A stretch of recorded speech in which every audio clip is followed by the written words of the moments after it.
How to fix if some of the TikTok features are missing on your TikTok app.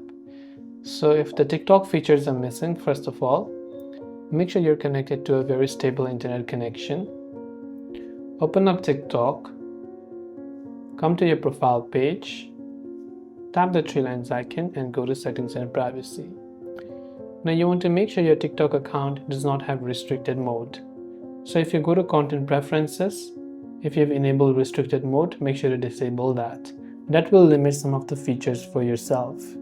Make sure your TikTok account is also not underage, because if your account is underage, then it will also limit some of the features. Aside from that, scroll down and go to free up space. Then tap on the clear next to the cache files to clear all of the cache files on TikTok.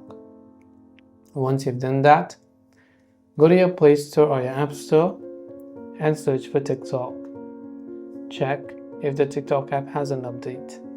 And if it does, then do make sure to update the TikTok app to the latest version. And this way you'll be able to get all the features of TikTok.